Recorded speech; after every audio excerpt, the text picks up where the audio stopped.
Voice of sharing, Asean.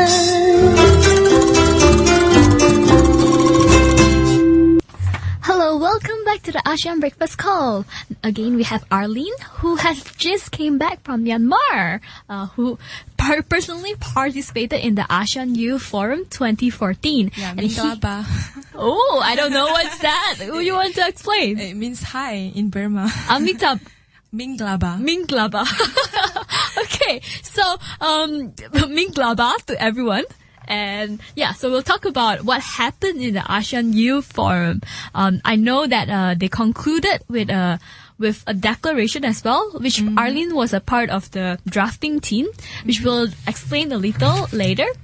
And of course, we reported in the past that this was held in Yangon University, so which is very significant because it is the first time that it's held in Myanmar since 17 years ago, and it's a youth-led event, right? It's fully organized by the youth themselves. Yeah, it's youth-led and youth-driven, and is totally independent from any government. In fact, I heard that there's a special significance to the venue where it was held in Yangon University. Yeah, the Yangon University, the place where we have the discussion, has been closed by the military since the first time the military took over the country. So only recently, where since Myanmar government having an open door policy where the Yangon University itself was open to others and also open for students to go there and study. And interestingly, I was from my place of stay and was asking the taxi driver, I want to go to this place. It's called the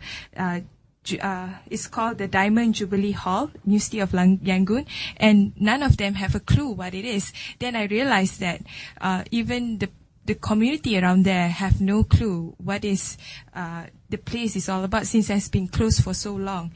And interesting as well, this is pretty creepy, but the place that I stay in, the hostel that I stay together with a few hundred students youth, and civil society groups from all over Southeast Asia.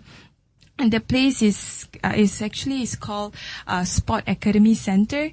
And what I know, the history of the place that I stay is, it used to be a prison for the students and monks and the people who were part of the Saffron movement back in 2006. Yeah, I think the Saffron movement, it was a pretty important one for Myanmar, and it was also remarkable in the sense that it was led by monks, right? Yeah, it was led by monks, and this is something unprecedented. I think it also one of the case in point for engaged Buddhism, because where you use Buddhism as a tool for social change instead of being away in meditation retreat and the forest and whatnot. Yeah, I think the monks in Southeast Asia definitely play a very important role in trying to cracking the closed door policy of the military regime in the past.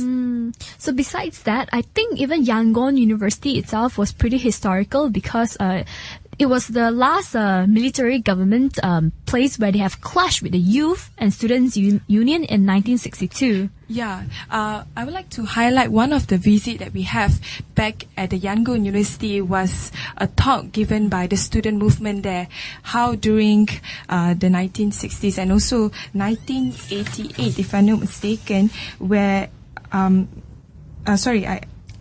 not sure what the year was it, but it was during the 80s where the students really were revolting against the government, and it is something very sad, a sad history for these students, because a lot of people were tortured and killed and harassed. So, but what happened in this day and time, especially what happened at Asean Youth Forum? Do tell us. Day one. Oh, yeah. The ASEAN Youth Forum is pretty interesting. This is my second visit to Yangon, Myanmar. but it's my first visit to the ASEAN Youth Forum, and I was blown away. The ASEAN Youth Forum is unlike other forums. It's not just another hoo-ha empowerment sort of forum, and what I felt very impressed with this forum is this youth, they come from very social oriented background, and they really want to make a difference. And this youth and this initiative, as in the forum itself, is totally youth driven and youth led. And what I like to highlight about the youth forum is it's first started back in 2009 in Thailand, and it has evolved itself in many ways. So this year in Yangon, it has go one level up, as in the student movement in Myanmar really take this forum seriously, and and to me, I feel very honored and impressed with these students, activists, because they are not just there to uphold their rights as a student or giving a voice to themselves, but they also want to make real change, and they want to engage the government, they want to engage the public, and they want to use the youth forum as a platform for them. And I should say that to add to that, this particular case, let's say in Myanmar, is that it's led by youth who are involved in the background of how there are real conflict issues happening, and they're serious about it. And I feel that sometimes, whether is it in Singapore or Malaysia or Brunei or whatnot, we're just too comfortable, and there's not a real issue. And we talk about youth activism, but really, you don't know youth activism until you're there, is it? Yeah, that's true. I mean, I have to give kudos to these Myanmar youth activists. They are very political. Unlike us, to compare ourselves, we are actually quite meek, quite tame in a way. We are still following that feudal mentality where we obey the seniority of the hierarchy of leaders. But speaking about Myanmar youth activists, the organization that it was leading the ASEAN Youth Movement and the ASEAN Youth Forum, is the National Organizing Committee led by the National Youth Congress. And I want to highlight the background of this National Youth Congress. I think it is pretty interesting. At first, I thought it was just another youth activism that would just, it would be my basic understanding is they are youth driven, but they are still, under certain laws and regulation of the Myanmar government. But boy, I was wrong. Why do you say so? Yeah, I was in Myanmar the first time back in 2009 when it was still under the military regime, and I knew for the fact that youth back then, the Myanmar youth back then, they were totally silenced. They were scared. They are as scared as us, even more so. But when I come back in 2014, they totally changed. They are very vigorous. In fact, I can relate them to youth activism in more democratic countries within Southeast Asia, such as Thailand, Philippines, and Indonesia. Well, how is it like being amongst them? What kind of what makes you impressed? So, I know two person. Her name is one person. Her name is Pure. Another person, his name is Bobo. They are the key person working together with us at the ASEAN Youth Forum. And what I was impressed with them. They are really young, early 20s. But when they speak, because I was moderating a session with them as speakers during the ASEAN People's Forum, and they really stirred the crowd. These political youth activists, they might be young, but they are no novice when it comes to political activism. They joined back in 2002 activism such as an International Day of Peace, led by young people and youth within the civil societies, and also Liza Peace Walk is a peace peace mobilization among public and young people. So they have been part of this youth engagement and youth-driven activism since a couple of years ago. So you're talking about how they weren't afraid at all to make their stand, and also they weren't like, it's as if like, you know, they have thrown themselves out there for the cause. Is that what inspired you? Yeah, I mean, they are really serious at preserving democracy, and I think this is something Malaysian youth especially should understand, that democracy is the heart of every nation. And for these people, having been under a military regime, they understand the value of democracy. So they are fighting for things like freedom of speech, freedom of association, assembly, things that we tend to overlook as youth. So what really happened on the 21st of March to 23rd of March? Okay, so between the 21st and 23rd, we had workshops on different areas and topics, but we want it to be youth perspective. So it was something similar like the ASEAN People's Forum, as in like we have topics from issues like freedom of religion, LGBT, good governance, empowerment of young people, education, migration, decent work and livelihood, and so on.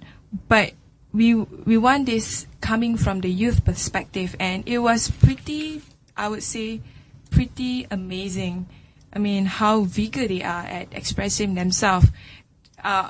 Most of the time, when we talk about young people within the Southeast Asia region, we would imagine like this docile, quiet, not ready to speak out, youth, but it's not necessarily the case.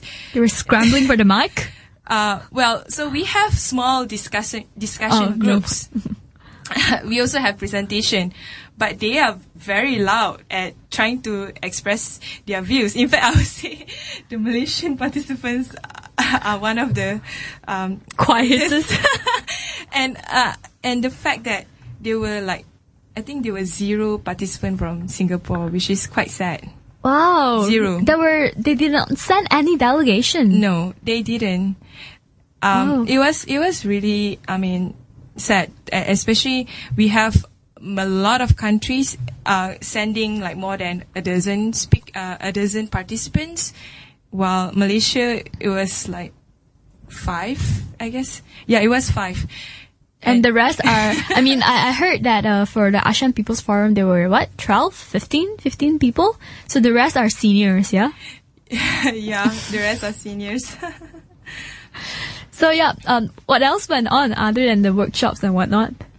Well, so on the second day, what we wanted to do, on the third day, not the second day. The second day, what we wanted to do was not just to come up with a statement out of the workshop that we had. We also want to create a long-term strategy. And one of the key area that we want to focus on the long-term strategy is to institutionalize the ASEAN Youth Forum. And the idea is to create an ASEAN Youth Network. The strategy would be to have focal persons or focal groups from each nation, and to create a council of ASEAN youth. The idea is we started to have this idea because earlier on, as in like the earlier ASEAN youth forums, we do not have very good bargaining powers in terms of how we would like the forum to be run. Most of the time, we have to be under the mercy of the government, as in certain topics, sensitive topics, were not being allowed to discuss, or we could only discuss it like closed door.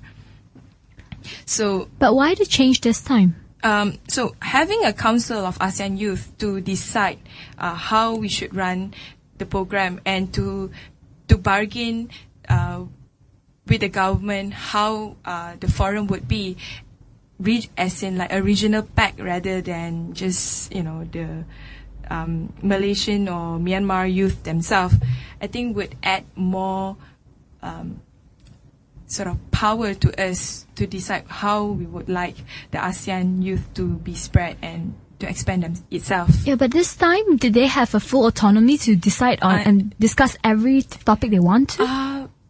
This time we do have, fortunately, because the international attention to Myanmar is too strong, so they have to be seen as a transparent and a government that is pro-democracy.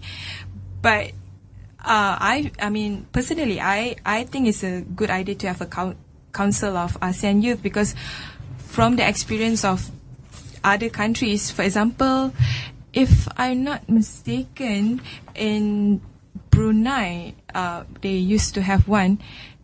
Certain topics were not allowed, but I've forgotten. But which topic was it? But it has to be related to religion.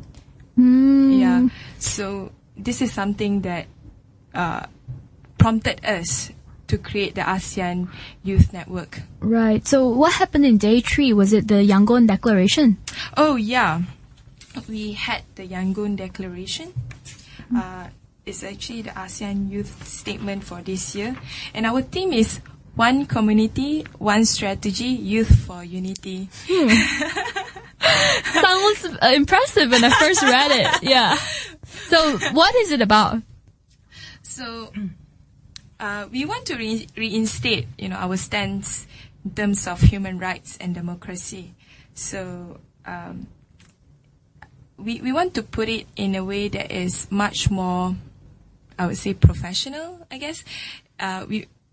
We want to be taken serious. You want the Yangon Declaration to be taken seriously. So we handed this to the ASEAN People's Forum. We also handed this to the Union Minister. I have to give a background about the meeting with the Union Minister. During the ASEAN People's Forum, several delegates, well represented from every countries except for Singapore, were present to meet with the the Myanmar Union Minister for a dialogue. And it was a really precedented event because previously the military regime would never want to have any discussion or dialogue with the youth, and this time they really want to listen to what the youth said. And one of the key agenda is for us to hand out our Yangon Declaration to the Myanmar government. Right. So what are some challenges and the way forward? How does a youth, in Asian countries join you guys if they're interested to? Next year we will be having it in Malaysia, and it is still a long process, but we hope that every youth in Malaysia, young political activists and civil society organization, youth civil society organization, will be interested to be part of this. Definitely we will announce it soon and how and what we can do on trying to push forward the ASEAN Youth Forum for next year. And for me, this is something that is important to Malaysian youth themselves. I feel that it is time for us to be more political and put a value to democracy, not just throw it away because we are too comfortable of our own skin. Right, so definitely look up Arlene if you want to join her in organizing the ASEAN Youth Forum in Malaysia after this. And any last messages? Well, last messages. I think one of the key take out that I gained from the ASEAN Youth Forum is we should see ourselves as part of this big ASEAN community instead of seeing ourselves as individual country. And I think the participation by Malaysian and Singapore youth is very lacking. Most of the youth coming from third world countries, countries that is economically lower than us, are in fact the ones that is being very vigor, very enthusiastic about this. Regardless of countries' political differences or what so, I think it is important for ASEAN people, including Malaysia and Singapore, to join together and see ourselves as a huge ASEAN community. Thank you very much, Arlene. We'll see you after the break. And this time we're also joined by a guest who will be talking about corruption issues in Malaysia, Miss Cynthia.